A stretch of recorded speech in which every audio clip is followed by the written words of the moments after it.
Good morning எல்லாருக்கும். வாங்க டாக்லாம் food வைக்கலாம். குட்டி போட்டிருக்கு, ஒரு கிட்ட பார்க்கலாம் வாங்க. Good morning. ஏய் குதிக்கூடாது.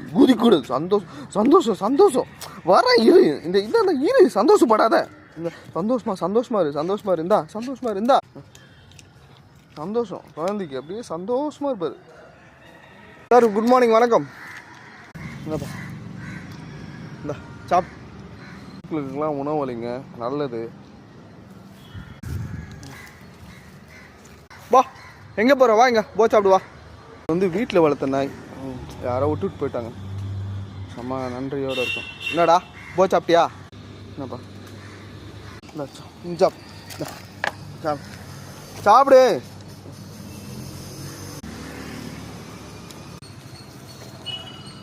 சந்தோஷம் என்னாச்சு? நில்லு. சந்தோஷமா நில்லு. எகிரக்கூடாது இல்லையா? வா. என்னாச்சு? வா வந்துட்டா. வாடா வா. எத்து போயிடுவானுங்க.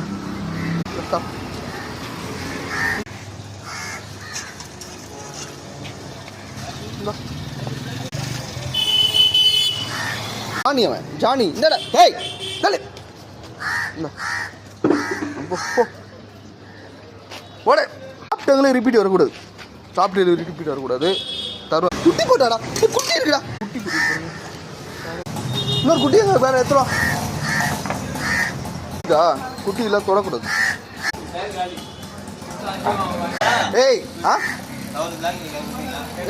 டாக்லாம் சாப்பாடு வச்சாச்சு. இப்போ இன்னொரு கொரோனா தொற்று நோய் வருதுன்றாங்க. இந்த வாட்டி எத்தனை பேர் போவாங்க இது பார்க்கறதுக்கு தெரியல.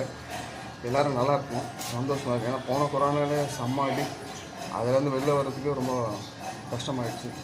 இந்த வாட்டி எல்லோரும் பாதுகாப்பாக இருங்க. பொருளாதார நேரத்தை நம்ம சீல் பண்ணி வச்சுக்கணும்.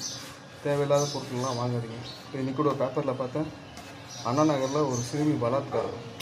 குழந்தைங்கள பத்திரமா பார்த்துக்கணும், எங்கே போகிறாங்க என்ன வராங்கன்னு. யாரை நம்பியும் நம்ம விட முடியாது. அதனால் கவனமாக குழந்தைங்கள பாருங்கள், சந்தோஷமாக இருங்க. ஏன்னா இப்போ வர பீரியட் ரொம்ப டிஃபிகல்ட்டாக இருக்குது நமக்கு. அதனால் நம்ம பொருளாதாரத்தை சேர்த்து வச்சுக்கோங்க. ஒரு 3 மாதத்துக்கு தேவையான அமௌண்ட்டை செய்யுங்க. தேவையில்லாத பொருட்களெல்லாம் வாங்காதீங்க.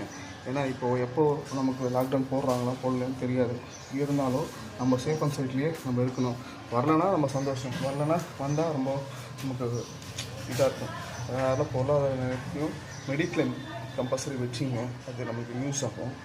தாய் தகப்பனுக்கு தேவையான உதவி பண்ணுங்கள். வயசான காலத்தில் அவங்களுக்கு இந்த பனி காலத்தில் ரொம்ப கஷ்டமாக இருக்குது. அதுக்கு அவங்களுக்கு என்னென்ன பண்ணணுமோ ட்ரீட்மெண்ட் பாருங்கள். வீட்டு வைத்தியம் இருந்தால் பண்ணி கொடுங்க. எல்லோரும் நல்லா இருங்க. வாழ்த்துக்கள்.